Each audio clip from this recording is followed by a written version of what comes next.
Every tale crawls beneath my skin. The hunt begins, let the screams begin.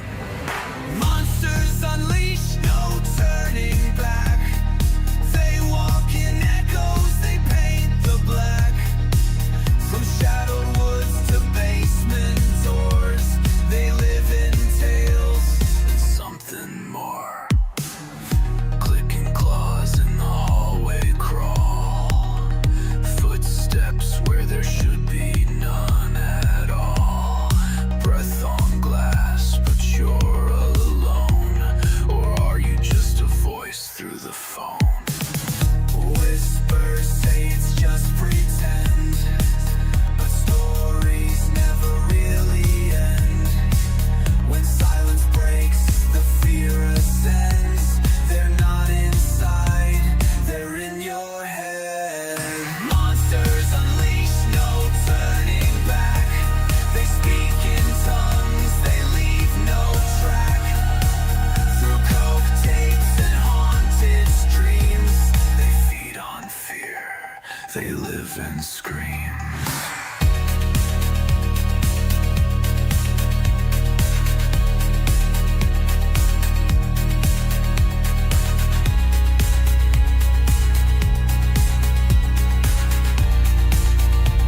They live and scream. The creak, the sigh, the static bite. Each episode, another bite of something wrong, just out of sight. Listener discretion is advised. Monsters unleashed, you call their name. You played the tape, you're part of the game. From every tale, the darkness grows. You thought you knew, but now it knows. Monsters unleashed, and you press play. Now they know you. They're on their way.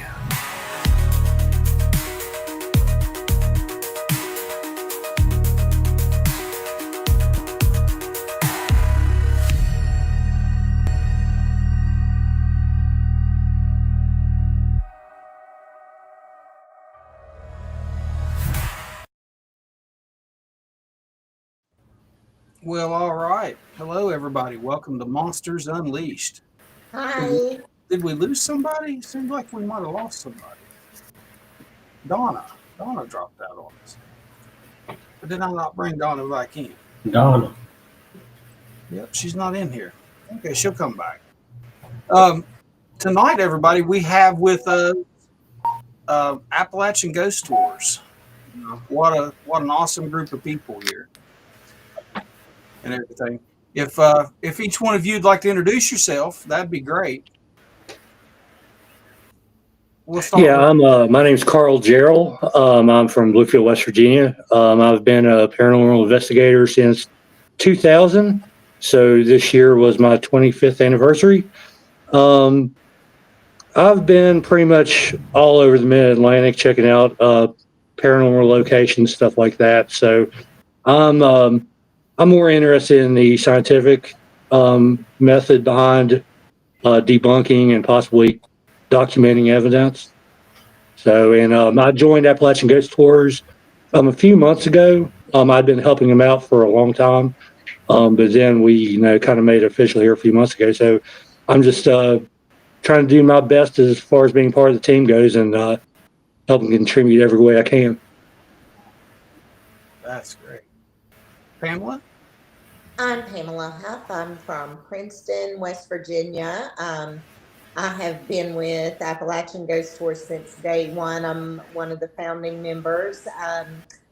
We started in September of 2024, so we are just over a year old and loving every minute of it. Mr. Ian? Hi, my name is Ian Madden. I've been a paranormal investigator for about 4 years now, and in St. Albans. And I joined Appalachian Ghost Tours about a year ago. Okay. But of course, everybody that's regular here knows our crew. I'm Monster Mike. We have Trisha Collins. We have Mr. Rob Effler here. Mr. Rob Effler's co-founder of NCI, North Carolina Investigates. And then we have James and Leslie here. James Leslie is one of our newer members of the Monsters Unleashed crew, and they're also from Kentucky. Rob and myself are in North Carolina. What was that, James? Don't forget about Doug. Oh yeah, we got Doug in behind Trisha there. Doug is our we call him Doug. They call him Doug. We'll just go there with that. But y'all got some interesting. Yeah, it's a whole lot easier. But anyways, I got threw off right there when James was talking. Anyways, we got some good stuff here with Appalachian Ghost Tours tonight, and who would like to go first? I've been chomping at the bit to hear some of y'all's stories all week. Carl, you want to take the lead? Go first. Yeah, Carl, I mean, here. I'm sorry. You sent us 2 photos and a video. So whenever you want me to show those, you just let me know and I'll pop them on the screen. Okay, I mean, we can go ahead and pull them up now if you want to. That'd be fine. Okay, let's see here. Got to find. All right, I'll go with the first photo here you showed me.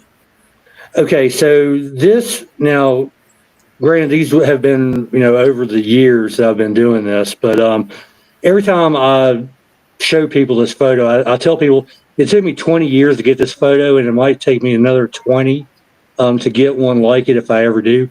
This was the 4th floor at Trans-Allegheny Lunatic Asylum, which it's one of the most infamous places in the entire U.S., much less right here in West Virginia.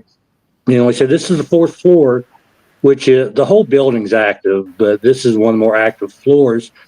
And so anyway, just to give you some background behind this, the only editing was making this a collage. I did not touch these pictures at all. These pictures are about 3 seconds apart.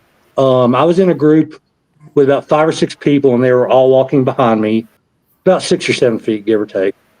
And what I was doing is I had a digital camera, and I would take a couple steps and take a snap, and then take another couple steps and take a snap. So you can see just from a distance perspective, there's a door on the left and a door on the right. So in the first picture on the top, there's, again, everybody in the group is behind me. There's absolutely nobody in front of me. You can see the door on the left is closer to me and the door on the right is a little further away. So the picture on the bottom is about 3 seconds, about 3 steps later, you can see where I've walked past the door on the left. The door on the right's a little bit closer, but if you look closely, there is something in front of me that was not there when I took the original picture. So let's turn up the contrast on this here. Yeah, now this is the brightened version. It's funny because when I first took this photo, like I said, and I didn't see anything when I was taking the pictures either. Trans-Allegheny Lunatic Asylum, they have their own Facebook page, and I don't know the exact amount, but I say a good majority of the people on that page are investigators themselves. So people submit photos all the time, and 99% of the time they get shot down, or it's this, it's that, whatever. But when I sent this picture to them, it's like, guys, I've been stewing on this for a while. I cannot figure it out. One guy in particular said, our team has been looking at this photo for like 2 hours, and this is all I've done. All I've done is brighten this, and we have no answer for what that is. Like you got the Holy Grail on that one. So at least I wasn't the only one who could not figure it out, because that's what I tried to do. That's what we should all do as responsible investigators, is try to figure out what happened. And they didn't have a good explanation either. So I can, at least, they can stand behind this photo as well. Yeah, I'll tell you what, that's really spooky, man. I don't know. And you say you didn't see it when you were walking down the hall. No, I mean, like I said, I had, I didn't have a flash on, but like I said, there was nothing that I saw with my own 2 eyes when I was taking this picture. I was just looking down the viewfinder and every couple steps taking a picture. Yeah, that's really spooky. Now, Mr. Effler up here, Mr. Effler, he started out his career in the paranormal, didn't you, Rob? You've been to the Trans-Allegheny, right? I have. I started out, first group I created was Go Dark Paranormal Investigations in 2007. And then 2016, I went up to Point Pleasant to the Mothman Festival, then swung back around to Trans-Allegheny. I might have to agree with Carl. That place is bona fide, certified, pedigreed, haunted. Yeah, that's awesome. You know, I have some stories too that of things that happened with me and stuff like that. I've always had kind of that thing, but this show isn't about me tonight. It's about you guys. And maybe if we have time, I'll share some of the things that's happened to me. But tell you what, let's pay some bills real quick and play the word for our sponsor. We have a wonderful sponsor, and she's going through a lot right now. So hopefully she gets this and it cheers her up a little bit. So just give us a brief moment, and we'll play this little video.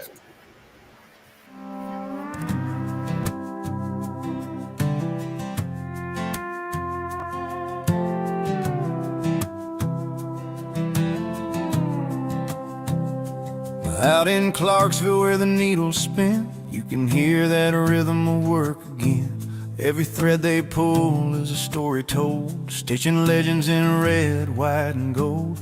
There's a flag on the wall and dust on the floor, a radio humming old songs of war. Cindy and Nick just keep that pace, hand in hand in a small town place. They don't talk big, they don't need the praise, just a steady hand and honest days. Every logo, every name they press, built with faith and nothing less. Stitched in legend, made with pride, thread of hope and a veteran's life. From the woods we roam to the merch we wear, Hanji's touches everywhere. Yeah, stitched in legend, thread by thread, stories woven from the things we've said, from monsters unleashed to the hearts we wed. Stitched in legend. There's a hum of a machine and the smell of steam, where craft and faith build every dream. They sew our patches and print our signs, turning wild ideas into pride that shines. From the first shirt worn to the last one sold, they treat each order like it's stitched in gold. In a world of cheap and factory made, they're the real thing that never fades. They don't just make merch, they make meaning. Every thread a memory, every stitch a promise. Can't slide solo bills gently. Stitched in legend, made with grace, hands that honor this holy place. From Clarksville light to the mountain's edge, Angus faith won't ever wedge. Yeah, stitched in legend, thread by thread, their work will outlive all the trends ahead. From the heart of the South where the prayers are said, stitched in legend.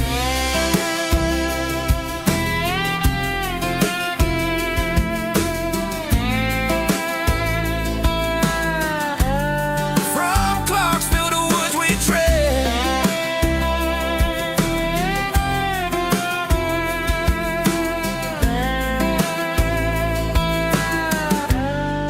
from Clarksville to woods we tread. From Clarksville to woods we tread.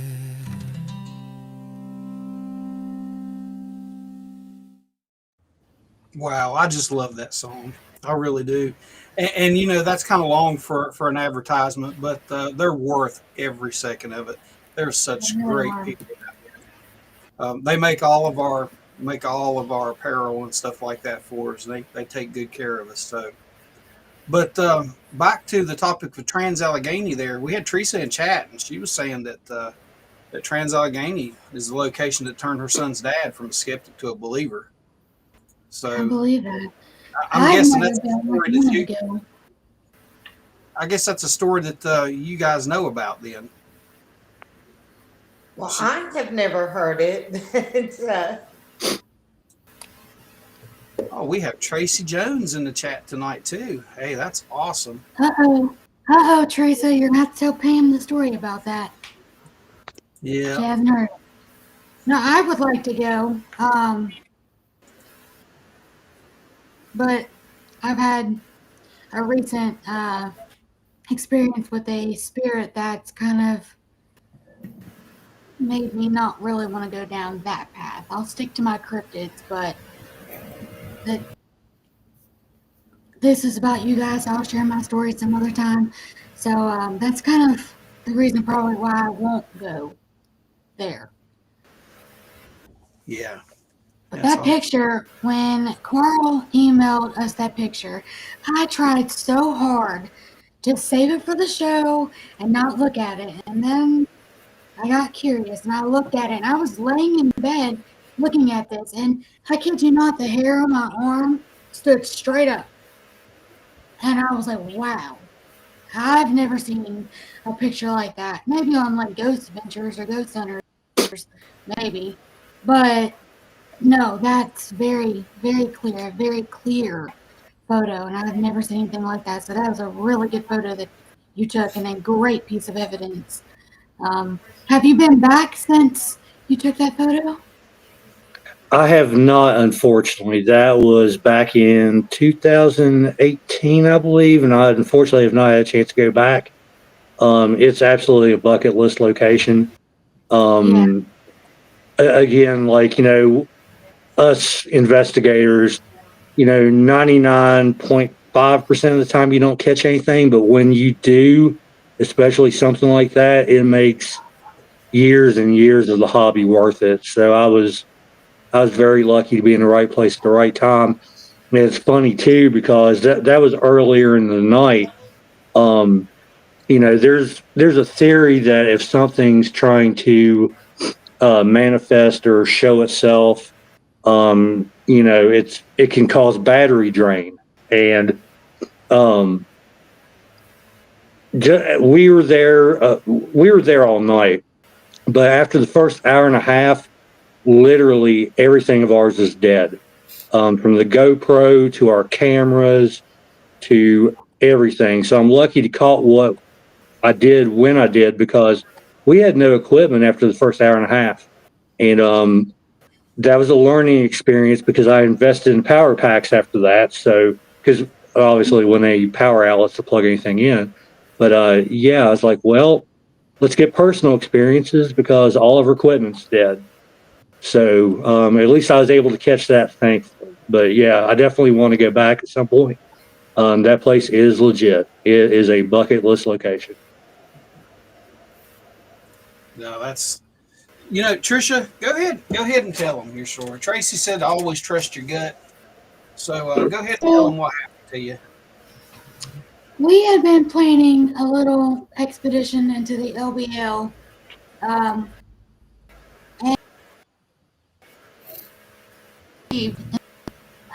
first off, I never believed Mike, which Mike is my dad. We got to talking and looking and stuff about the Dogman. We both said, hey, we're not ever going to explore this thing. We're not going to go looking for it. Just not doing it. Well, we ended up doing it. So about 3 weeks prior to him coming to my house, because I live 45 minutes from the LBL, I went in just to kind of get comfortable with the land, see what type of terrain we would be hiking in. And my husband went to a couple of different. So my husband decides he's going to pull up this dirt road into Mount Pleasant Cemetery, which, if you guys don't know anything about the LBL, there was a family of 4 that was massacred by a Dogman back in 1982, and their site where that happened is in the Mount Pleasant Cemetery area. So I'm filming and I see something, a very brief movement in the woods to the right of me, and I'm like, okay, I'm not going to tempt the devil anymore. Turn off my camera. My daughter says, hey mom, I found something interesting. Come here. So I'm walking in the same path as her. I mean, like, my footsteps were in her footsteps. And we get halfway through the graveyard and something blows in my ear, like, and my name is Patricia, so it made me feel like it was something trying to say Patricia, but it hurt. It clogged my ear. I couldn't hear for 2 weeks. We noticed that there was a scratch on the inside of my ear. We did a live stream the night that it happened, and my face was red and puffy, and my voice is shaking because this still has me pretty startled. Every time I go back to the cemetery, it's I don't feel right. I get very nauseous. But that's what happened to me. And I've had people tell me, like, hey, that was a warning. Something was circling you. And I truly believe that that's what it was. But it's just, those graveyards there they're insane. There's so much activity. You're not going to find one graveyard that you're not going to get any activity out of in the LVO. All of them have something, whether it's good or if it's evil. I mean, it's just a big land. It's a big grave site, a big graveyard. From 1800s grave sites, Native American burial mounds, you name it, it's got it. So that is what happened to me, and it's kind of the reason why I don't really go into the paranormal investigating. I'll go with a group, but I won't do it by myself. And I don't know what else to say about it because I'm really like still shaken up, by what happened to me. It was definitely very scary. I did cleanse myself after that happened. It also made me very aggressive towards my husband and my children, not like physically aggressive, but like I couldn't stand the sight of them. I couldn't stand being around them. I was yelling at all of them. And then like a week, 2 weeks later, it's like it went, whatever the attachment was, went from me to my son. My son started being very aggressive towards me, and it was not a fun time at all. So I tend to kind of stay away from the paranormal. I love the paranormal. I just can't do it until I can get over it, if I am able to get over whatever happened to me. I'll hunt cryptids all day, every day. I go every weekend. But as far as the paranormal, I can't do it unless I'm with a big group of people. Yeah, it actually left the physical scar, a physical scratch in her ear. Her ear was actually physically scratched by that. So there was nothing there. My granddaughter was right there with her. So, and Yeah. made her It also hypersensitive. made my ear. Yeah, that's what I was about to say. Like everything just got louder when it happened. My 12-year-old daughter that weighs 103 pounds sounded like a 250-pound man walking. That's how loud everything got. Then that's why I think it was a warning to me that something was there circling us, and it wanted me to hear it to protect me, protect my kids, and my husband. But my husband didn't see anything. He saw me jump about 3 foot in the air and say, "Whoa, what the hell was that? Did something just happen to you? Did something touch you? Did you hear that?" And he looked at me like, "Calm down. There was nothing there. Nothing happened." And I told my daughter, I was like, "Get your butt back to the car and run as fast as you can." So we did, and we left. Yeah. Yeah, it's some interesting stuff. Rob had an experience there. He was just down there last week. And Rob had an experience in there too. Rob, if you wanted to tell them what happened to you. Sure, we got into that graveyard, and I hadn't been in there probably 6 minutes. My stomach went to churning, my head went to spinning, kind of felt like a onset of vertigo. And I turned around and I looked at my buddy Tim. I said, "Get me back to the truck." Unbeknownst to me at the time, I was within 15 feet of a certain tombstone. Didn't pay it any attention at the time. We got back to the truck. In about 15 minutes, everything sort of come back amongst the land of the living, so to speak. I've been doing paranormal investigations since 2007. I've been to Trans-Allegheny Insane Asylum. I've been to haunted graveyards. I've been to haunted houses, and I have never in my life experienced anything like that. Well, I was standing there thinking, Tim said, "I'm going to go up here in the graveyard and mess around for just a little bit." I said, "I've got an SLS app on my phone." Everybody knows that these apps that you get off of Google Play Store or the Ghost Store or somewhere like that, some of them maybe they'll coincide, but 95% of them's entertainment purposes only. You can't really truly trust them. But that SLS is always hit about 97% of the time. So I forgot that I had it, and then it dawned on me. And I pointed it where I was standing, and it was within about 5 feet of where Tim was standing at, and Tim was within 5 or 6 feet of that tombstone. Well, the stick figure, if you run an SLS, the figure is going to be a little bit on the herky-jerky side. Well, this guy looked just exactly like an Indian in the middle of a war dance. He was pitching one more fit. Well, I thought, well, let's see if this is a fluke. So I panned to the lower end of the graveyard, didn't see anything, and then all of a sudden there's another stick figure showed up on the far end, but he just stood there. Probably 6 seconds, then he vanished. So I come back into the same spot. Guy's still standing there pitching fit.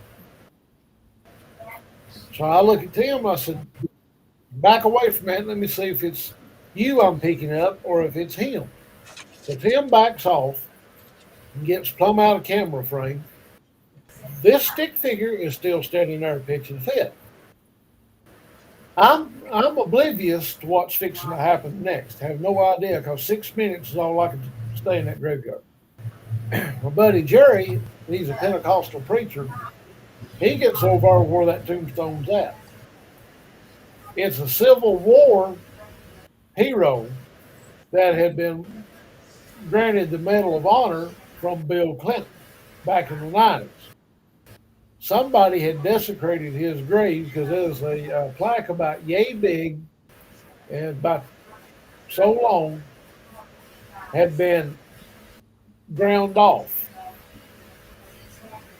So when Jerry told us that, only thing I can figure out, that dude was mad because somebody desecrated his grave. Come to find it out, his whole regiment, platoon, or whatever you want to call it. I'm not military, so I'm not real versed in on how the military, talks about their ranks. Every one of those members were black. So evidently he was mad about anybody going in there. Now, the night beforehand, Tim, the one I told to get me out of the graveyard, he's about as close to being a preacher as you can actually get without actually being one. He was sort of like skeptical of the paranormal. He thought, ain't that much to it. Well, like I said, the night beforehand, him and George and 4 or 5 more went to that graveyard. Jerry and I stayed back at camp and played security. Tim gets jerked off his feet where he just about hits the ground. He loses all of his balance. So after all that was said and done, needless to say, Tim is no longer a skeptic. He's wanting to know more about the paranormal. That made a believer out of him right real quick. Just, you know, there's just things everywhere. It, Oh it yeah. seems like these haunted houses and stuff like that. And you guys are out here, and you're doing tours in these, correct? Yes. Wow, wow, that's awesome. The next time I get up that way, I've got to book something with you guys. I really do. I got to get on one of these tours and everything. So, Pam, tell us a little bit about what you've got. Um, Goodness. Well, I've gotten stuff while we've been on this podcast. I don't know if you could hear my REM pod going off in the background as you all were talking and telling stories. I've had a few big EMF spikes just sitting here. So with the tours, you know, honestly, the places that we seek out, our whole mission is to promote economic development through paranormal tourism. And you know, we don't go to your big players like the Trans-Allegheny or the Moundsville. They don't need us to bring our followers there. They've got plenty of their own, you know, more than we do. So you know, we really work with more of the smaller venues that maybe aren't even known as being a paranormal destination. We work to get their name out there, to bring people in for them. And, you know, a lot of them are dependent on donations to get by. So, you know, when our tours come through, that's profit for them. So that's the kind of places that we'll typically target. Recently, gosh, we did the big Haunt Fest in Hinton, where we probably had, I would say 1,500 to 2,000 people come through, and it was a town-wide event. That whole town is haunted. I don't think you can go anywhere there without running into a place that you're potentially going to have an experience. That place is very spiritual. It was awesome. Mate One the same way. We went to Mate One just maybe I think about 3 weeks ago. And that was wild. We got, you know, you were talking about the phone apps. And, you know, typically I don't put a lot of stock in the phone apps, but we were in the Mine Wars Museum leading a tour through there. And we were talking about the Mate One massacre. And somebody asked who shot first, and it said Baldwin Phelps right through the phone app, you know.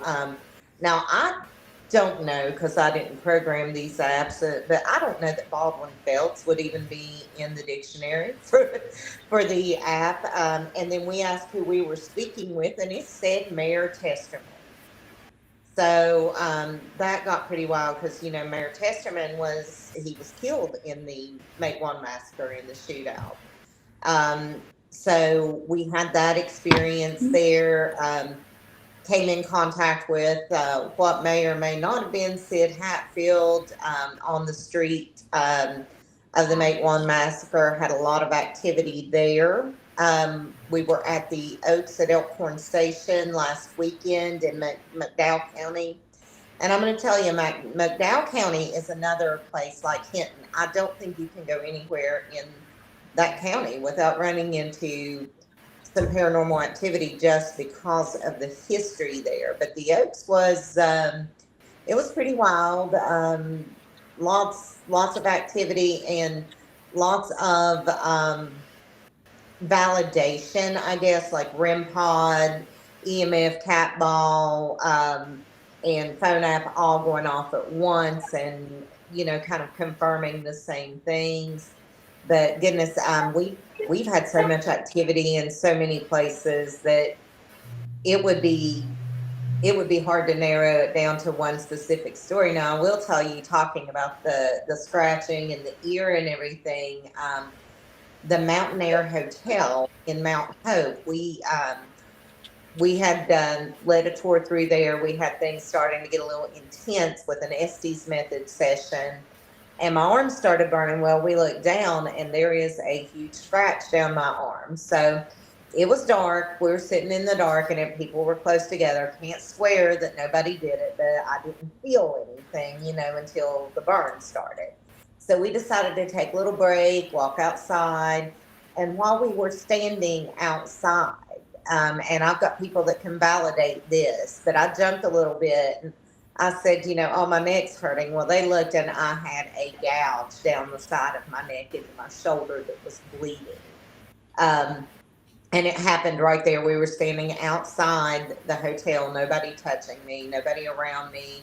And they obviously saw that I didn't do that to myself, So those things do happen, and you got to be very cautious about protecting yourself going into those things for sure, to keep from picking up those hitchhikers that will follow you home or that cause the problems. Now, I never remember to do it beforehand. I'm like Trisha, I'm like in the after going, oh man, what now? I guess I'll sage you and say the St. Michael's prayer, but Now, yeah. Pam, I've actually seen things at that hotel in Mount Hope myself.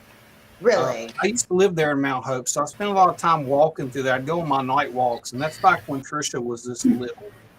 And I'd go on my nightly walks through there and stuff like that. And I have seen things from the windows, up in the windows and stuff in that hotel. Just a glance. That's all it takes.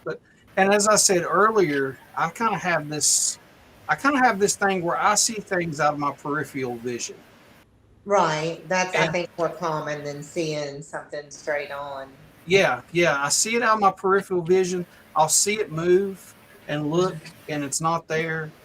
And a little bit about what I've seen, like several places I've lived. I lived in one place down in Sullivan, West Virginia, down below Coal City. Mm-hmm.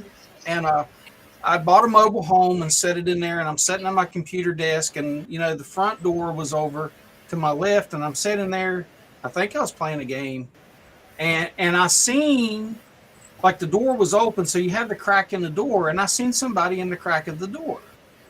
And I yelled, come in, because that's just the neighbors come on in. Nobody come in. So I got up and I walked over, and there was not a soul there. And I went back over and I sat down and I'm playing, and I see somebody standing at the door again. And I look and I don't see it. And the funny thing of it is, it was weeks later, we had a friend that was over, and they were sitting there in my computer chair, and she's like, there's somebody at your door. And I look, because I'm sitting on my couch, so I can look at the open door, and I'm like, no, there's nobody there. I said, but I'm glad you've seen that too. And so I wasn't the only one to see it. And it happens to me here at home all the time. I have a room down in my basement, big bed down here. It's cooler down here, so I sleep down here a lot. And I have curtains at the foot of my bed that separates from like where the stove room is and stuff, because we have a wood burner downstairs. And like one night I'm laying there, my dog's laying at the foot of my bed, and those curtains just open up and they close. There's no one there. Everybody's asleep. This is like 2:00 in the morning. I'm laying there awake watching TV, and the curtains just open. I mean, just nonchalantly just open up and close. And my dog raises its head up and looks and puts its head back down. It was like my dog heard something, Mm-hmm. But and it's just really weird. Now Trisha will probably never sleep down here in the basement again after telling you that. But I'm sorry to interrupt you there. I know there's something in your basement. You can feel it.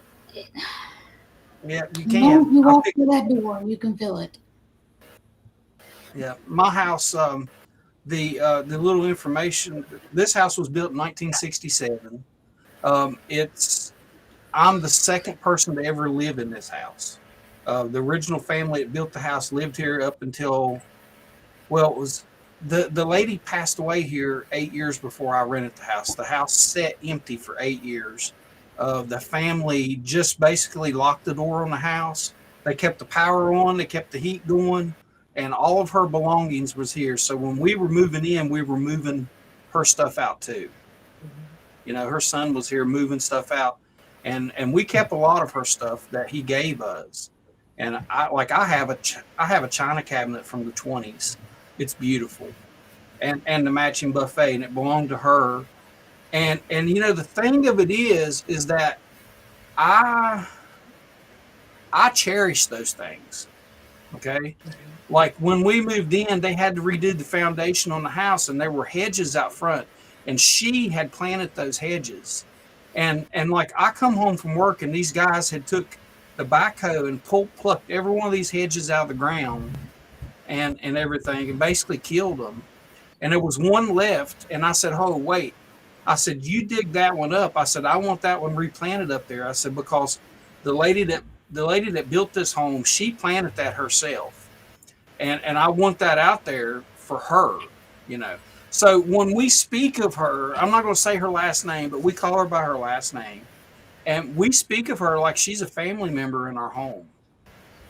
Well, And she's if still there, something, so. if Yeah. something's moved or something's out of place or something like that, we'll always say, "Well, it must have been her. You know, she must have done it," and everything. So we don't feel like she is violent towards anything or evil. She lives in the same space that we live in. And I've actually sat here with my app on my phone, my Spirit Talker app on my phone, and I've had conversations with her. And it told me one time, she said, "I love you all." Oh. It said, "I love you all." And it said something about the little boy, and and I said, "Yeah." I said, "My little boy," and she's like, it said something about the age, and I said, "Well, he's 9 years old, you know." And it said, "No, 1970s." It didn't say 1970. It said 1970s, you know, with an S. And I'm Mm-hmm. like, "Well, I was born in 1974." Okay. So she was talking about me. And then it clicked that I started having stuff happen when I was 9 years old. My father Interesting. passed when I was 9. And like I dreamed of my father's death.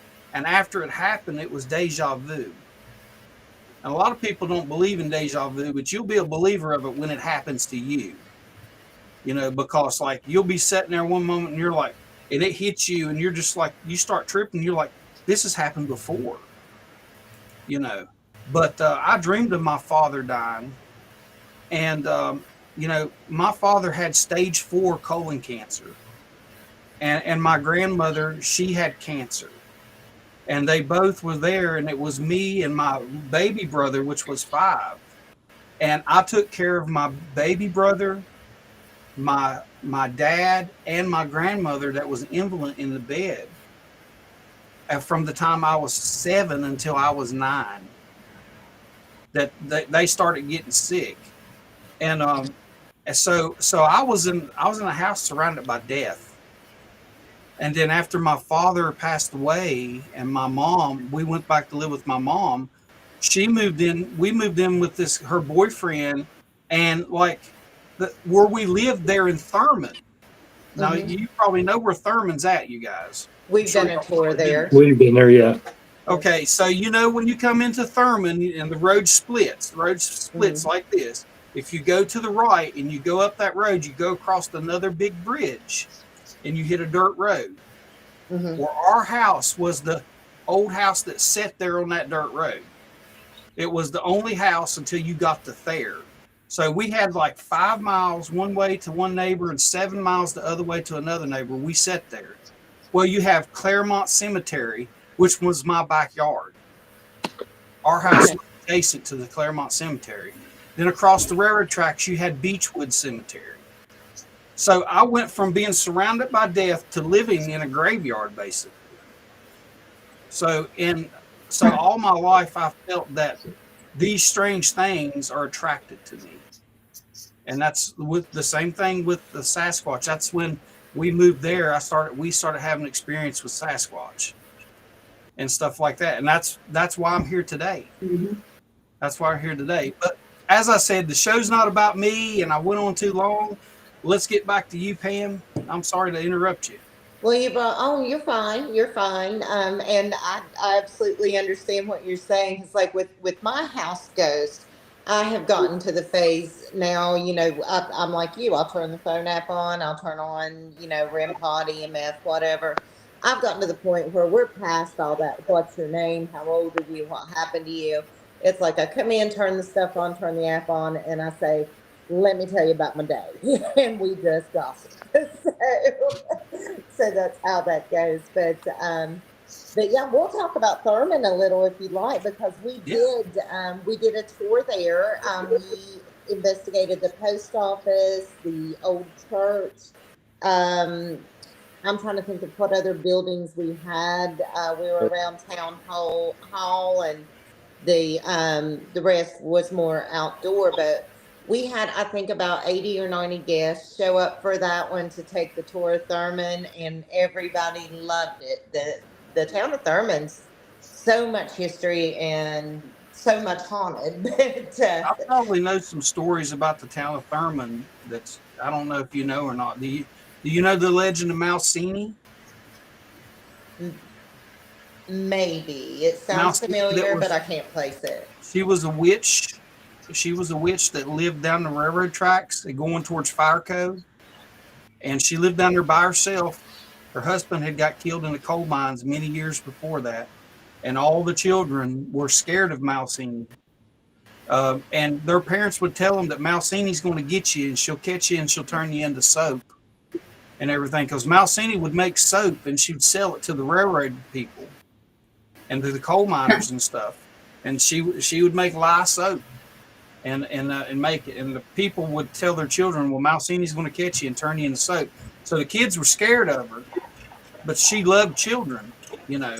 And she would try to talk to the children when she'd come into town, and all the kids would run from her and everything. And she'd get candy and give them rock candy and stuff like that, and the ones that would take it. But I have some books that are on Amazon. I see. I don't have. Let's see here. Yeah, there we go. And I have In the Shadows of These Mountains and Echoes in the Hollers. Uh-huh. In the Shadows of These Mountains is stories out of West Virginia, and Echoes in the Holler are stories out of North Carolina. But in the Shadows of These Mountains, I have several stories, and a couple of them are about Thurman because that's where I grew up. Mhm. And there's a story in there of a sheriff that was in Thurman years ago, Mhm. and the one that had 7 notches on his gun. Yeah, You know about that one? I think so. I think I know the exact story you're getting ready to go with, but I'm He not just sure. he disappeared one day, and just out of the blue, he was just gone. Nobody knows whatever happened to him.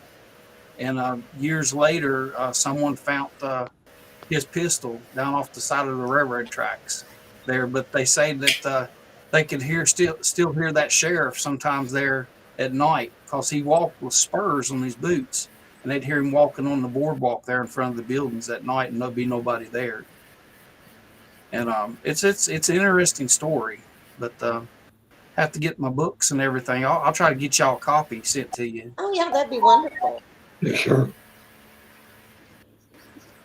But Ian, we haven't heard much from you. You've just been sitting there looking at us. You're awful quiet, feller. I'm pretty quiet. Really, I only have one story. You guys kind of mentioned the phone app, and at our last investigation at the Oaks and stuff, I guess we had something that was maybe a little more darker and stuff, and it was kind of messing with some of our investigators. And I think this page was basically asking us to show itself. And not a second later, one of our investigators, Becca, happened to enter the room. She had her phone app in her phone, and the first thing that comes through when she walks in is my name. So, just a story. Yeah, I'll tell you the Ovilus box. Do y'all have an Ovilus box? I think Carl has one. I used to. I wasn't much of a fan of it, honestly, but I did have one for a while. I'm telling you what, Carl, that thing made a believer out of us. Now, we paired up with a group called Night Vision Paranormal, and I have to apologize to everyone that's seen our video.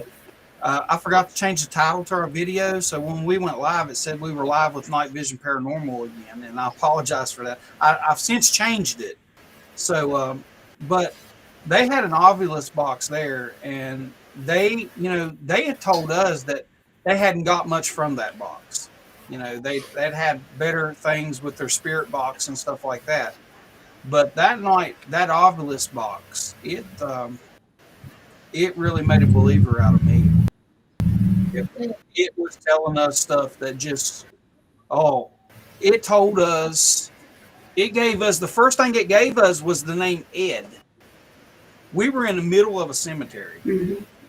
We'd set us up a tent. We'd done made camp there. We're doing our night investigation. And the first thing that obelisk box said to us was the name Ed. And we're like, well, is there an Ed buried here? You know, I mean, so I have a book on the cemeteries that are in the LBL. And so Mark Roberts with Night Vision Paranormal, he pulls out the book and he starts going through.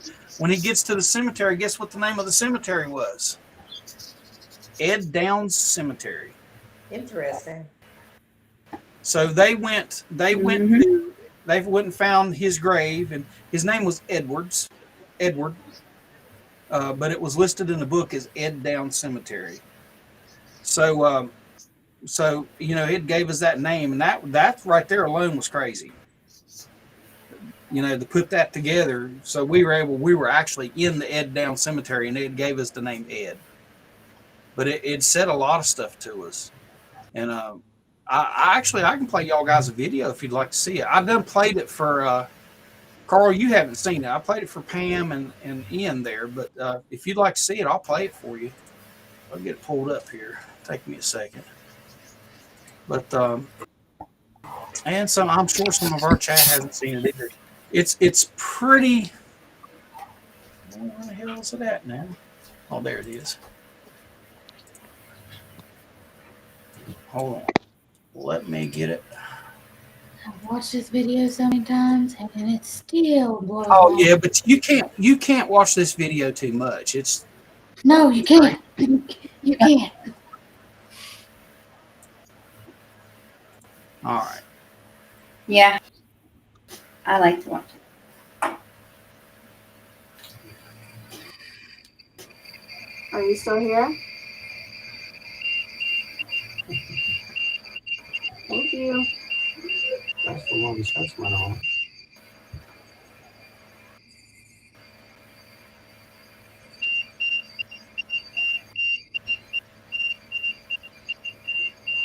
That's my phone right there. That wasn't it. Mad group. You're mad that we have a large group here? We're mad for being here. Okay. Well, we apologize. We don't mean to offend you. We're just here to study more about this and to find out if there's something else in these mountains.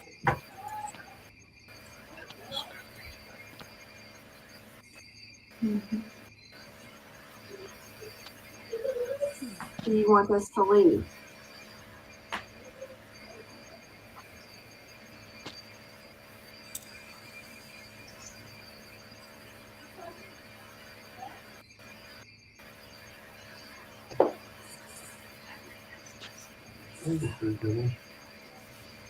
Yeah. I heard too.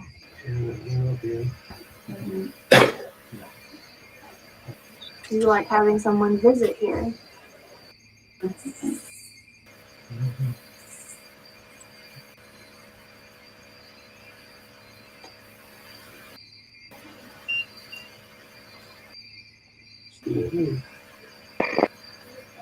Is the rest of the group, the rest of the other groups here, are they mad? The group, or is it something?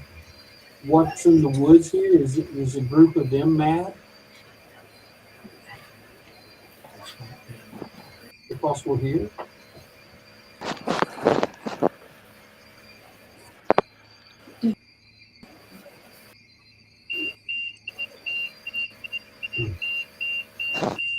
I didn't know either. Nail, lead, stand, over. Raid again. Are we gonna get raided? I don't like that. Okay. What's in the woods?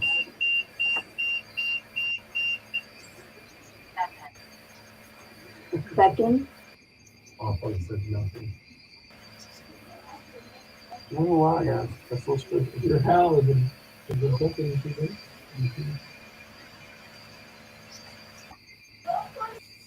Are there creatures or other entities in the woods?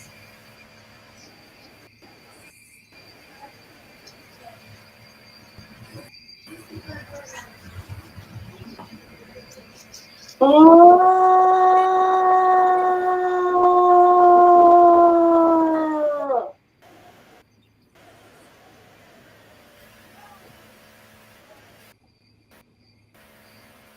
Paid.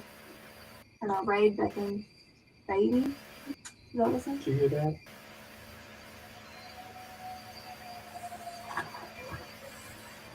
Oh shit.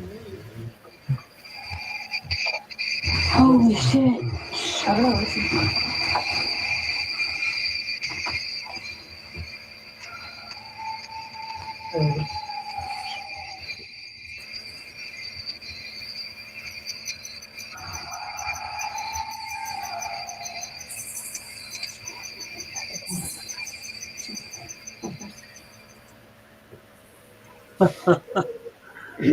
Some crazy shit, ain't it?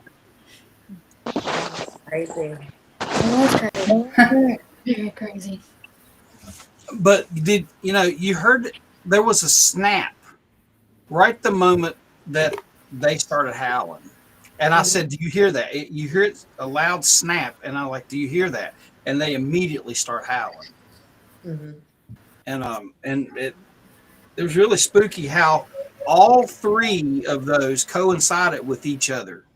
They were all three going off, and you can see how we had them set up. We didn't have them too close to each other.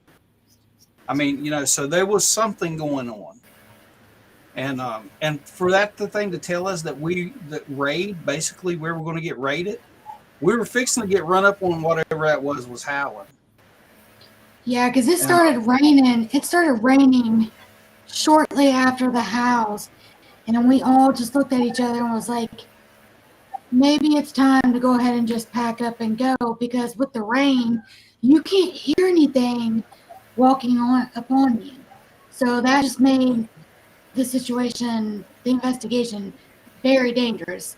So we packed up and left, but I truly believe that if we would have stayed, we would have been attacked. And Well, it was sounding like it was coming, and that I absolutely believe in cryptids. I believe that there is a Sasquatch, Bigfoot out there. I've never been Bigfoot hunting because I don't know what to do if I find him. oh, we don't know what to do either. We're just waiting to catch him. I guess we'll figure it out when we do. Yeah, make sure you have some beef jerky or something. I mean, yeah, like a jack links. Yeah. But speaking of the ovulus, I want to respond to the chat. I believe it was Teresa that said that she had an ovulus that was shredding this drunk guy who had lost his keys. That's funny you said that, because the night of that night investigation, my dad had cracked a joke, and he was like, I might just get you one of these. And I said, well, your daughter, I'll talk about my sister, might steal it. And the office responded, that's easy, or easy. And I was like,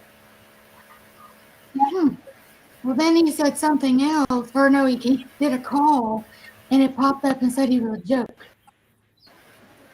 So yeah. I believe that. I believe audiences sometimes they have a sense of humor where they want to just kind of hurt somebody's feelings.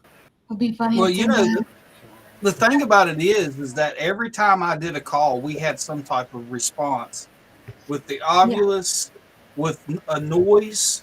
It was one instance that I'm sitting there in the chair. I'd just done a howl, and there was a loud crash in the weeds right in front of us. And like the one lady there with night vision paranormal, she about jumped plumb into my lap, and it scared her so bad. I mean, it was loud, and we still don't know what it was. But I mean, we had stuff going on with all three of those boxes the whole time we were there.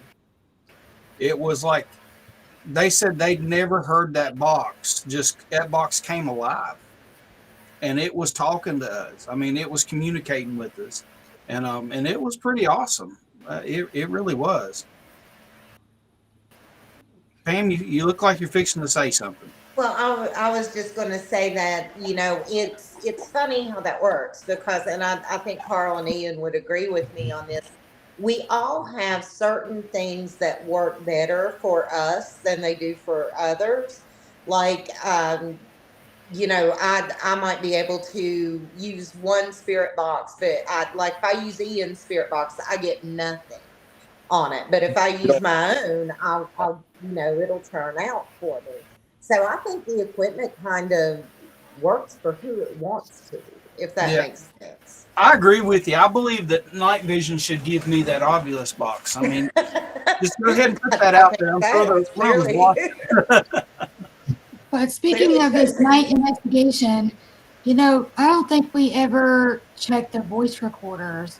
And somebody that's in our stream right now sent me an email of a very interesting recording that I think he should elaborate on for us because it caught my attention. Mr. Carl, if you want to speak on your EVP that the recording, yeah. Oh, so this is the one I sent you. Yeah. Yeah. Let me get that Oh, okay. So again, this was with another group, and this was a residential investigation we did a few years ago. Lady reached out to us, was just losing her mind in a panic. Apparently, her and her fiance, they told us they bought this house for $10,000, which, if that's true, that's your first major red flag right there. But they said ever since, you know, they pretty much had to renovate the entire house, and renovation is notorious for kicking up spirits. You know, we were talking about earlier with ripping up the bushes and doing whatever else. But we got a EVP, and when you hear it, I don't even have to tell you what you have to listen for. It speaks for itself. We did not hear this with our own ears. You would have heard us react to this in live time if we actually heard this with our ears. So you can go ahead and play it. I don't even have to tell you what to listen for. All right, roll that beautiful beam footage. 3 times. You can walk in front of that door if you need to. Ooh, it's closed. I feel it. What do you feel? Just every hair on my head standing up. Okay. Are you in here with us? Did you just walk in the room? He would already been in here with us. Came up the back. He's right. That's it. In the corner?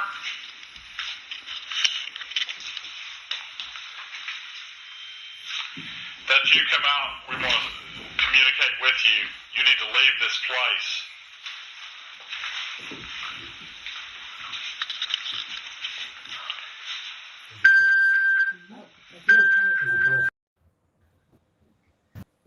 Yeah, you could hear it sigh. You could just hear it like that. Is that what you're talking about? Yeah, it was almost like an old man moaning about not quite halfway through that. Yeah. That's freaky. And you can definitely tell it wasn't any of you guys making that noise. No, it was different. It was totally different. Yeah. There was did she give you any history of her house? Like if somebody had passed away in there or Well, we did know that obviously it was in pretty bad shape. I don't know why they just didn't bulldoze it and be done with it, but I guess they figured it was worth the investment to fix it. But there were some squatters in that house before them, and I don't want to speculate on what they were or weren't doing, but there was some shady stuff going on that I'm aware of. So possibly they could have brought something into that house that shouldn't be there. Yeah, that's a possibility. Yeah, that's one thing you don't want to. some people carry their demons with them, you know. We when we were there, like I said, they had just moved in. I don't think they were completely moved in just because it wasn't really livable, but they had been working on it for about. They had keys for about 3 weeks, I think, and there were a couple rooms where, I mean, there were markings on the floor. I couldn't tell you what those markings stood for, but whoever was in there before them was doing something shady, and you don't want to say the D word, but there was something going on there that somebody brought into that house. What does Well, it look like, Carl? I'm sorry, what was that? What did the markings look like? What did you see when you were in there? Well, I mean, like, the entire house was like hardwood floor. There wasn't an inch of carpet. They were just like chalk markings almost, like, X's and triangles and circles and stuff like that, like geometric patterns, I guess, for lack of a better word. Nothing really I'd seen before.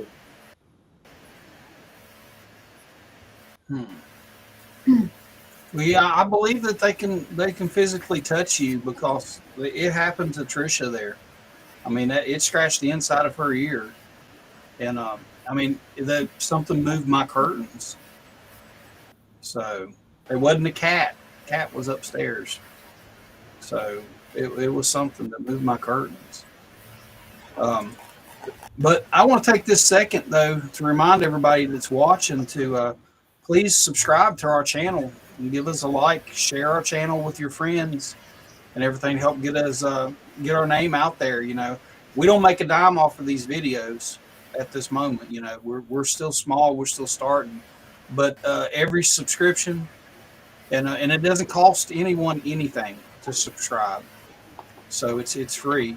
But every subscription and every like and every share helps us. We got a video that kind of went a little viral last week. We got like 4,200 views on it in a matter of a few days. So, I mean, that's helped our channel a whole lot too. But we appreciate every one of them, and we try to answer everyone's comments in our videos. And we got some pretty good ones, and we still got more still to come. And I still have about 5 videos that I've got to put up. I worked on editing this week. I did not get a video out to y'all, and I do apologize. But the video that I'm editing was a full day's worth of video. And it's the night investigation there at that cemetery, and it's just a lot to go through. Because we're sitting there bullshitting with each other, and I don't want to put all that in the video. I mean, that's just kind of boring to sit there and watch people just bullshitting and telling all their dirty little secrets and stuff like that. So, I mean, I've got to go through and get it ready, but it'll be out this week. I promise. I'll get it out this week. And then I'm also in the field every week. Every week I find something new, and I've not shared it yet because I like to go back and review it and ask other people's thoughts on it before I put it out there, because I don't want to false. So there's some stuff from the field, new stuff from the field coming out soon. So that'll be interesting. We just lost. There He is. He came back. There he is. Sorry, I was having some video problems for a second there. Oh, okay. Like, okay now. Well, we were talking about that LBL. This is a picture of part of the LBL. The place is massive. It's 170,000 acres. And I don't know if you know the story about it or not, that, there was hundreds and hundreds of families that lived there. The government came in with eminent domain and took all of their property. Paid them pennies on the dollar, kicked them all off of it. And so they could build a dam, 2 dams, and put in 2 lakes. And my whole time that I'm there, I'm thinking, why? Why did they need all of this property? It was, if they needed to build their dams, cause the infrastructure, they needed to put in the hydroelectricity and stuff like that. I could see moving some people out, and you know, but all 170,000 acres of woodland still in there, and you find foundations everywhere from old homes and stuff, and they put all these people off of this property, and they never did anything with it. And it's so it raises a lot of curiosity to the public, and then you have a gentleman. I don't know. Have y'all ever heard of Martin Groves? No. You should look Martin Groves up. He's got some very interesting stories. Mr. Rob Effler there just spent a week with him down in the LBL. Trisha there got to spend a few days with him. Yes, this is one of his books. Yeah. Yes, 3. I just started reading. I'm about halfway through, and my mind is blown about a lot of the information that he has in this book. If you're interested in the LBL, definitely recommend his book. You can get it on Amazon. Read it. Read all 3 of them. A lot of information about everything too. About the Sasquatches and Dogman and the Shadow Men and the natives. There's just so much, and it's definitely a book that you cannot put down. So I definitely recommend checking that out. His book is very fascinating. I'm obsessed. And he's such a good guy. I had the pleasure of meeting him last week, and he's just so amazing.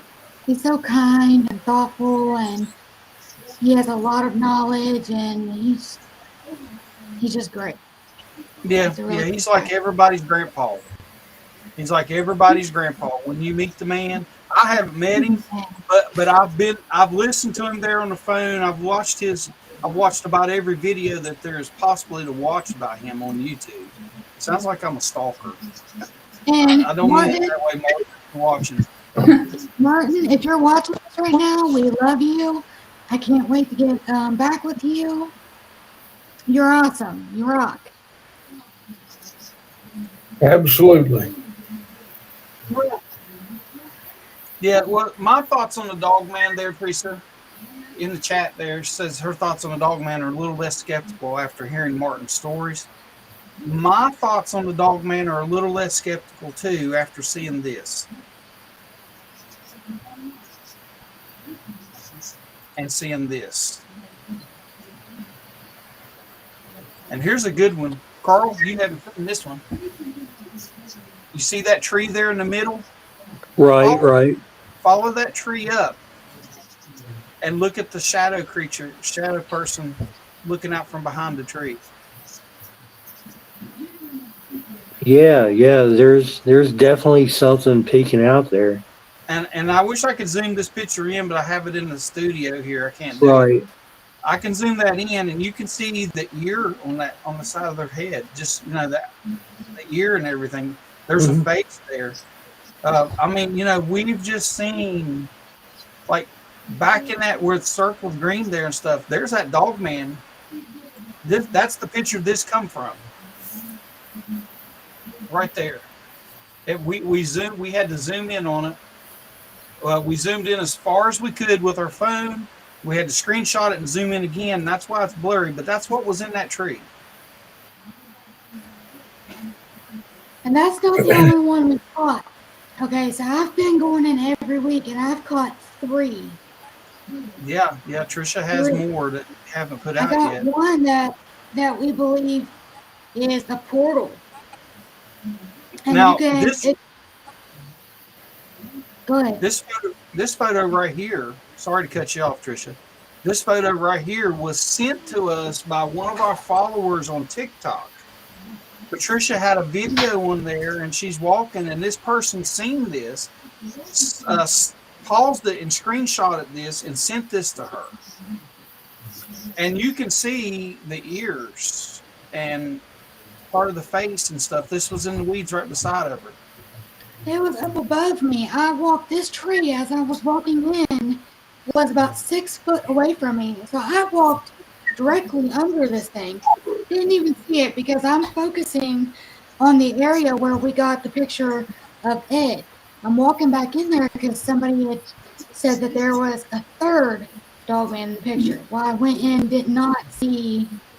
I found what they were looking at. It ended up being sticks that kind of looked like a dog, but it was not a Dogman. So I started filming again and snapping pictures. And I took pictures as I'm recording. And they were timestamped for 4:28 p.m. Both of them were. And you see these trees. And in the one tree, you see it peeking its head out. And then the next picture, which is the same tree, same time, it's changed positions. And I don't know how you guys, or what your guys' thoughts on portals, but I know with the Dogmen and stuff, there's a theory that these things, trees are portals for them. And that picture just kind of proves that. So it's definitely very exciting. Highly recommend. You don't have to go for the cryptid, but for like the paranormal, go check out a lot of the cemeteries. There's a lot of old farmhouses. There's not picture a lot, she's but there's a talking couple. about. Yes, this is the picture. So the picture on the left is where it's peeking its head out, and then the picture on the right is positions, and they are time on October 26th. Yeah, they sure was. So it's like, she said she was videoing on your phone. You can snap a picture when you're videoing, so she hits it twice. So they were basically, it was looking around a tree and it moved back that quick. So you guys should make it to the LBL. I'm telling you. And look, we're the biggest cheerleaders for the LBL right now. We really are, because I would like to see as many people, investigators, they can to get in there, because that place has a story that hasn't been told yet. It really And does. when And you I'm go, writing a book on it now. if you go and when you go, it has a way of drawing you back. Like you go, and when you leave, you just want to go back. Like every time, like I said, I go in every Sunday, and every time I leave, I get so emotional because I don't want to leave. I'm just like eager to get back the following Sunday. It's crazy. It just gives you that feeling. But paranormal side, there's a lot. There's a lot. Oh yeah, And it's I definitely y'all recommend guys, going. you can make a good living on doing ghost tours in the cemeteries there. Trust me. And like, I guarantee you, people are going to have something to go off. It's that much. Leslie right there can tell you. Leslie's a psychic, and when we first met James and Leslie, we had scheduled James for an interview, and we were going to go and meet at the cemetery where he'd had a sighting, a Dogman sighting, and we got there. It was rough. It was really rough getting in there. And Leslie, she walks immediately up to the cemetery, and her radar starts going off. And it was going off for a good reason, because we did our interview, and as we're doing our interview, Leslie is standing there, and she took some pictures of the cemetery. It's all growed up. Let's see, I have a picture of it here. Let's see. This is the cemetery in here. You see the headstones and stuff. You see that white circle right there? Do I have? Yeah, I do. You see that white circle right there and stuff? We're set up right in front of this. We've got our chairs set up right in front of this. She had snapped these photos. And I have pictures of my wife taking pictures of Leslie while she's taking pictures of this. And she's snapping these photos. Well, that night she sends us the photos. And we're like, well, what's that? What's that in there? What's that dark in there? So we zoom in on it. And it's a freaking dog man laying there in the weeds looking at us. And in this picture, I mean, I know y'all are on cell phones, so it's hard to really see on that. But in this picture, you can see its eyes and its muzzle and everything there. Yeah. It was in those weeds right behind us the whole freaking time. And that's the dog man's MO. It lays and waits. It's a stalker. I know we were just talking about stalkers, but it stalks its prey. And it lays and waits. It's an opportunist, and that's when it attacks. And that really got to me when we seen those photos. And it got to James, and he didn't even know it was there. We're sitting there in the chair, and the hairs are raising up on James's arm, and he's got big old goosebumps on his arms. And he kept taking his thumb and pointing back behind him. Directly at it. Directly Exactly at it. where that freaking dog man was in the video. And it's in one of our videos. If y'all go and watch, I think it's is it the day 2 video, Tricia? Yeah. I believe so, It's yes. in the LBL day 2? Day 2? Yep. Yeah. The day 2 video and stuff. Yeah. It's crazy. And So, Pam, we for were our talking audience, about. I was going to say, for go ahead, Tricia. No, go ahead, Leslie. I think you were before me there. I think there's like a lag in between us, but go ahead.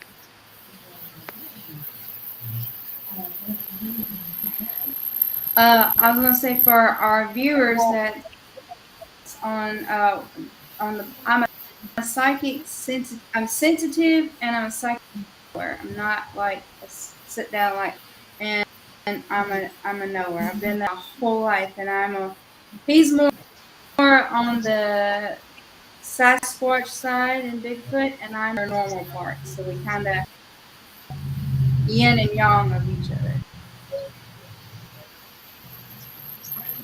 Pam, what I was going to say was, you were talking about, have you guys ever investigated like the Don Hill stuff, like the tunnel, all that? We have not, but we have been to the Graham house that is right near there. It's the oldest log cabin still standing on its original foundation in the state of West Virginia. Well, 2-story log cabin. Story very similar to Lake Shawnee. There was a Shawnee attack there. 2 children killed, 1 kidnapped. Little happier ending. The child that was kidnapped from the Graham family was found and returned safely.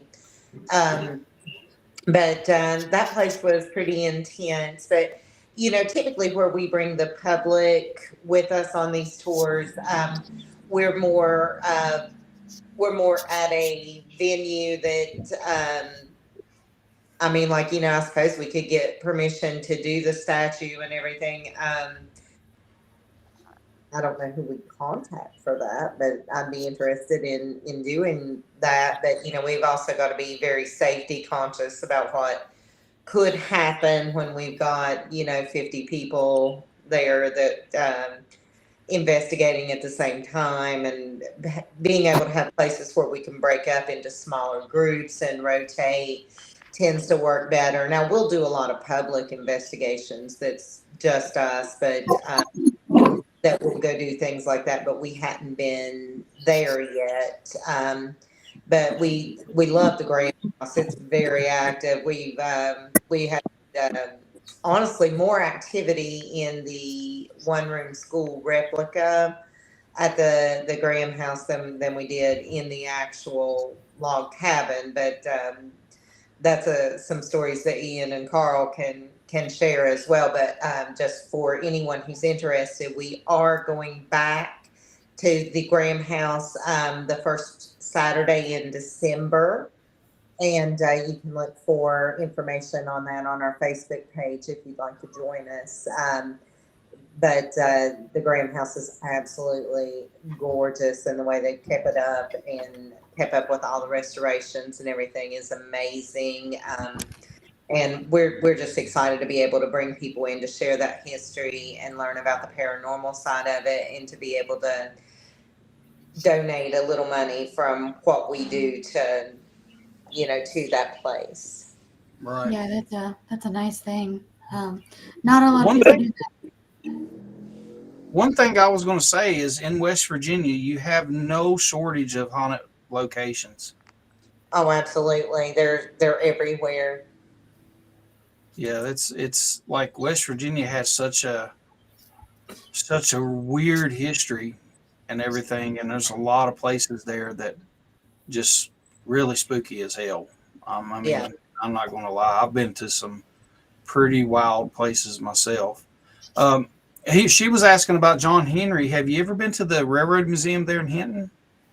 Yes, we actually, when we did the Haunt Fest in Hinton, we did our workshops. Well, some of our workshops out of the Railroad Museum there. Well, you know the big John Henry locomotive, the wooden carvings there and stuff. Yes. My wife's grandfather is the one that carved those. Oh, Charles wow. That's Henry. so cool. Yeah, I have a video on all those too and stuff. But yeah, that was his life's work and everything. So It's beautiful. yeah, it is. And I suggest anybody else from West Virginia that hasn't been there to see that, you go down there to Little Hinton to that Railroad Museum, because it's a very, very impressive collection. And for one man to have carved all that, it's awesome. But I've heard about some spooks down there too in Hinton. Absolutely. The Campbell Flanagan Mural Museum is it's crazy active there. And they are awesome people to work with. One of our team members owns, it used to be I'm thinking it was the Chestnut Revival. It was a restaurant, but he has renamed it the Poe House. It's a Queen Anne that sits there on Summer Street. It's extremely active as well.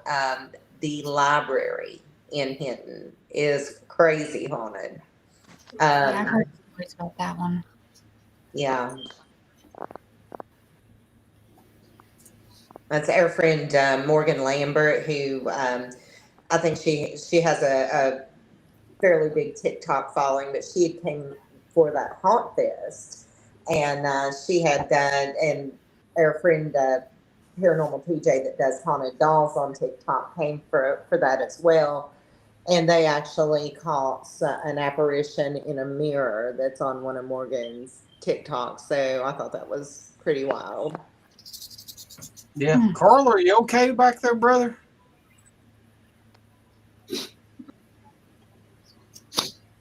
Yeah, sorry about that. I'm still trying to get over walking pneumonia, so I had a little fit there for a second, but yeah, I'm fine. I didn't know if I was camera, call 911 or what.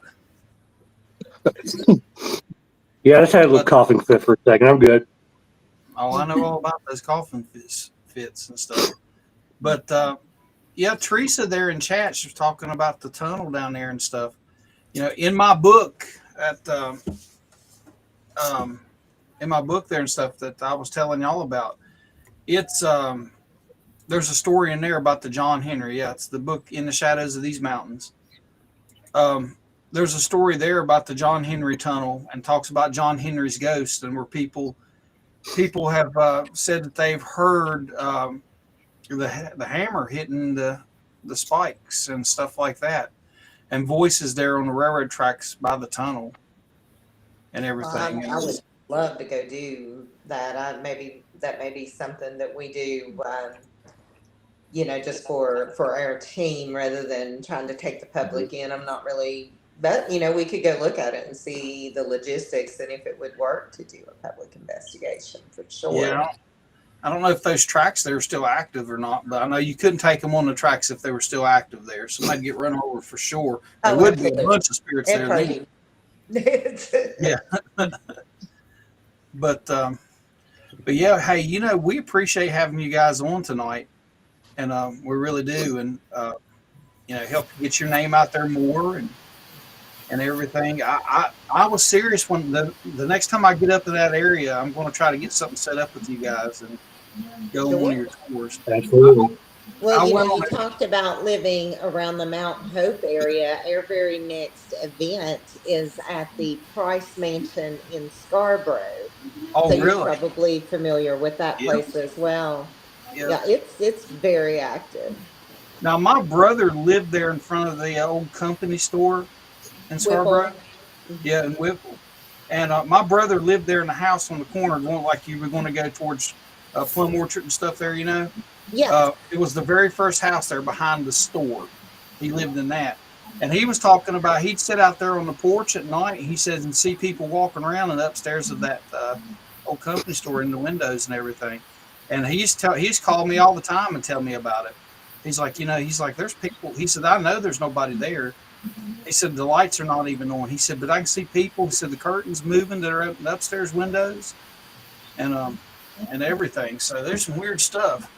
Oh, yeah. Well, I was lucky enough to get to spend some time at the Whipple Company store before it was sold, and the owners are, as I understand it, from out of state, and they have basically boarded it up and left it. It is in really bad condition, and it's looking like we're probably going to lose it because they're just not really working toward any sort of restoration with it. So I hate that, but that company store has just a really unbelievable history, both good and bad stories that I have heard, and definitely had activity going on there. Yeah, yeah. I'm surprised they ain't tore it down and put a Dollar General there.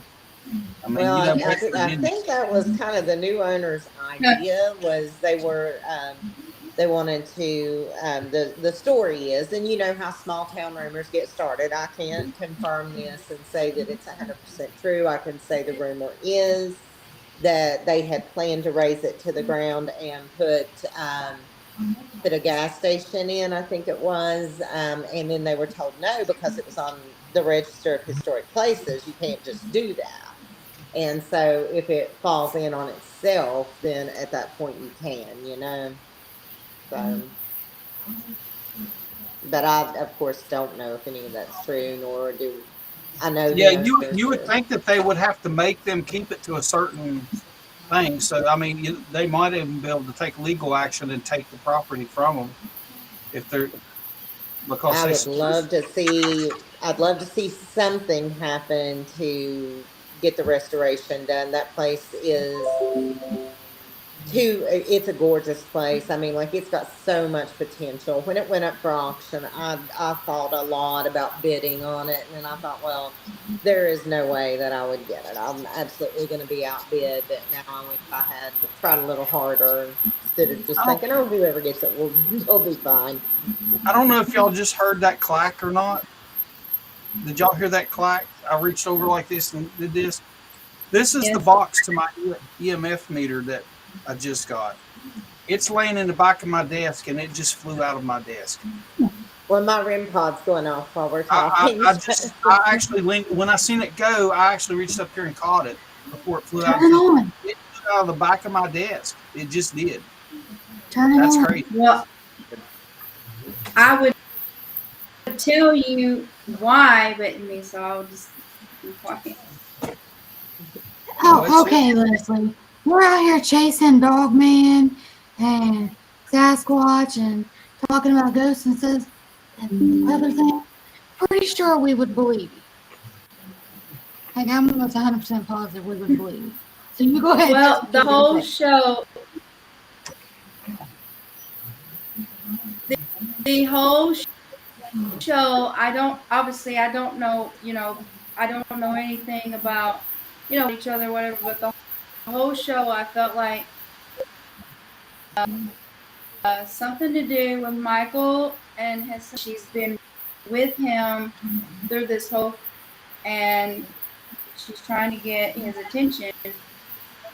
Tell him something. Something was definitely trying to get my attention. I'm going to Well, turn hang on. both of them. Does it tell you which grandmother? Because one of them you can't really stand. No, I don't know anything about anything. I just know it's a grandmother or grandmother figure. And I could tell you something that she probably liked, or it may be related to him that he likes. That's attachment, something to do with apple pies, named Pearl, or something to do with pearls, or Pam, the puff sound. Anyways.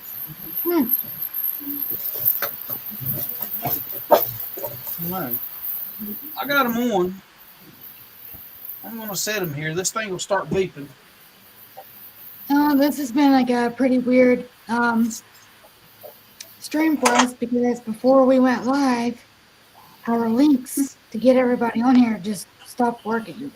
We had to create like 5 different links, and then it's never happened to us before, so it's kind of crazy. And then that happens, and then Pam's had some stuff happening on her equipment, so that's exciting. So it's just weird. Yeah, it sure is. This has to do with Patricia. This maybe also that's my name. Patricia. Something's coming through with that, but that's my actual name. My actual name is has Patricia. something to do with, I don't know. Well, Patricia calls me Grandma. Patricia. And I make apple cakes. So. I mean, I just ate apple pie yesterday. Well, I know it has something to do with. Yeah. I'm not a grandmother, and I better never be. But hey, you know what? That's funny. You say that. No, the grandmother has to do with Michael. The grandmother, it has to do with Michael. Okay. Yeah, it's funny that you say that, and it's something to do with Tricia it's not too. being come through. It has to do with Michael. Patricia's grandmother, when I was dating her mom, she liked to make those fried apple pies, but her hands were crippled up, and so she couldn't move her fingers. So she would make the apple pie stuff and put them in there, and I would pinch the crust around them for her, and she'd fry those apple pies. I have cold chills that you're talking about this because of what just happened in my house the other day when I had my spirit talking on and my EMS, and my dog has been pacing back and forth through my kitchen.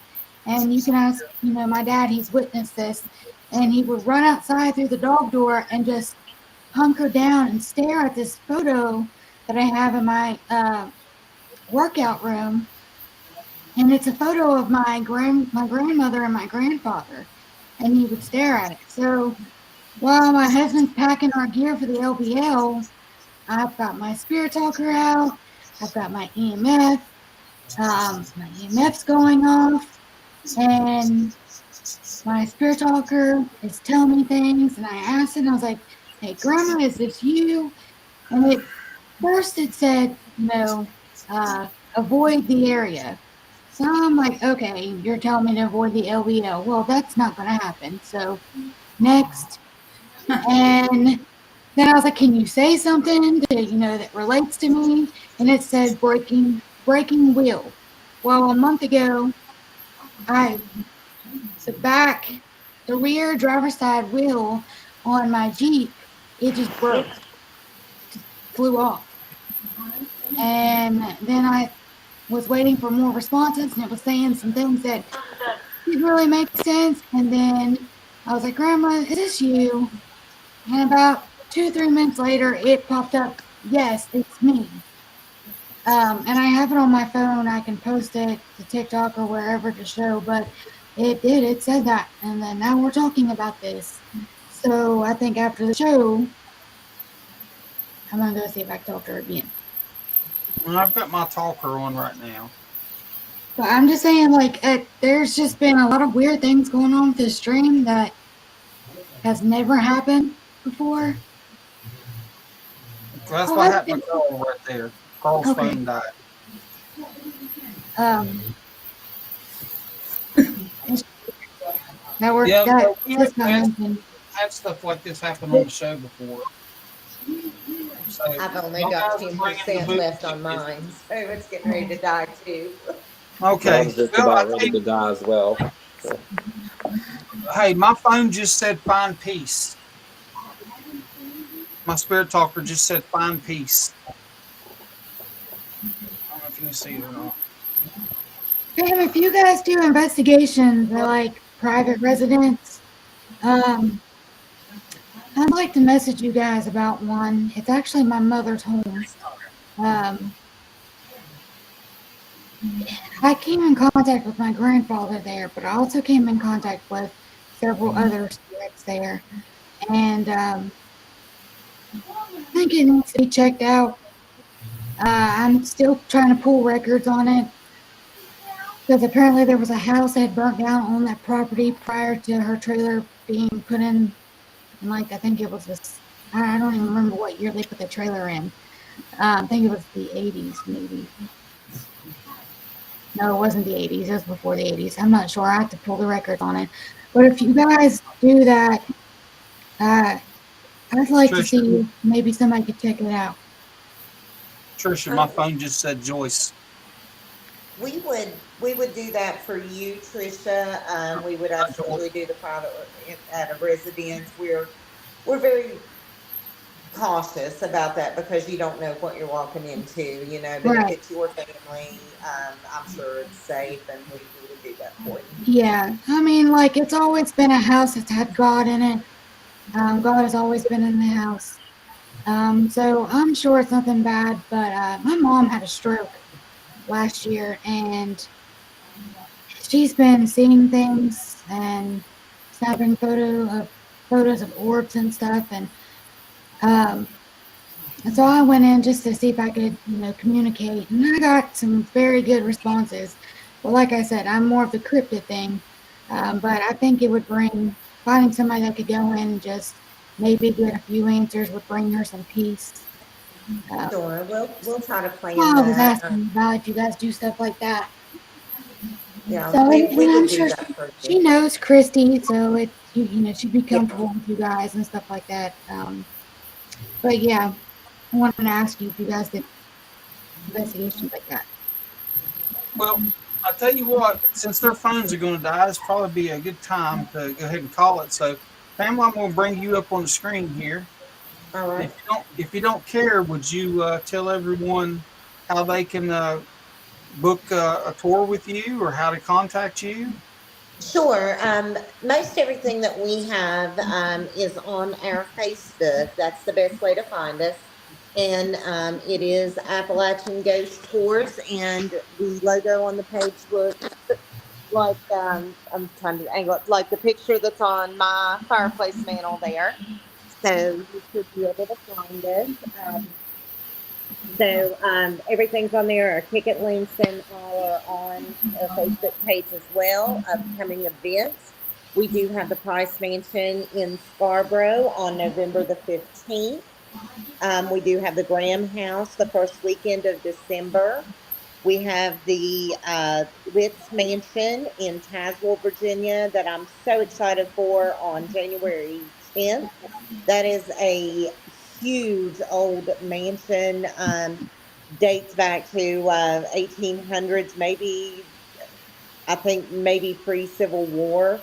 I'd have to check on that to be sure, but it's an older mansion.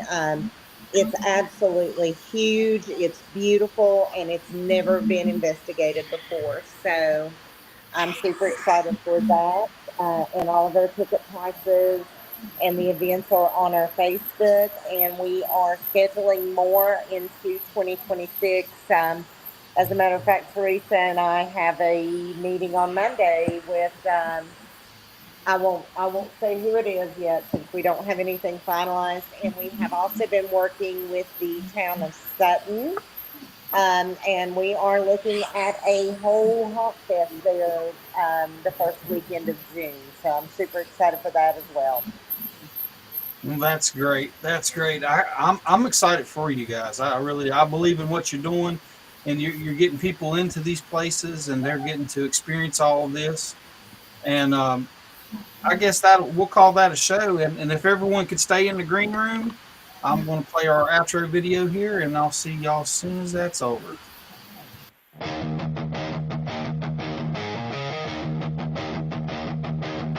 On strings, thunder rumbles, monsters awaken when the silence breaks. Shadow whispers in the darkest lakes, LBL's calling from the forest deep. We don't run, we lose no sleep. Footprints vanish in the midnight fog, something moves beyond the cypress log. Infrared lock, camera set, heartbeats echo, we're not done yet. It's more than myth, it's breathing proof. Claws on bark and shattered roof, growls beneath the forest floor. We're not alone anymore. Monsters unleashed, we chase the unknown into the dark where secrets have grown. LBO monsters, show your face. We hunt the truth, we don't give chase.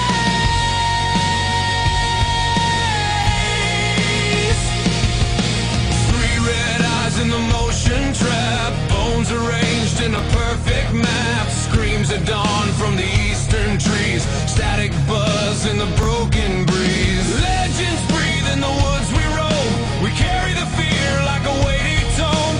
Voices whispering in body despair, dead adventure, do you really dare? Monsters unleashed, we chase the unknown into the dark where secrets have grown. LBL monsters, show your face. We hunt the truth, we don't give chase.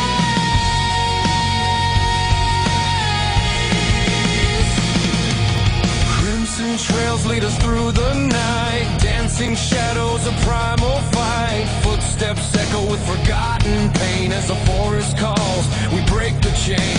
Eyes like lanterns glowing and fierce. Myths become real and legends pierce. With every heartbeat, the tension grows. In the heart of darkness, the monsters show.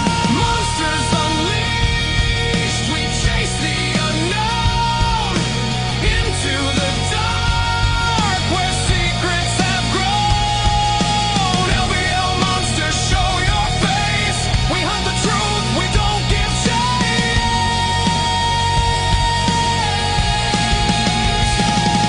The night is alive, the whispers ignite. We'll face the creatures that haunt the night. Together we stand, no fear to embrace. With courage ablaze, we'll hold our place.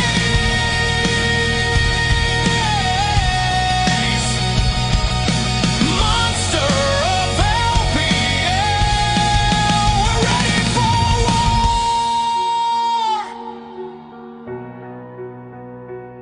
In the silence, we find we're looking for. Monsters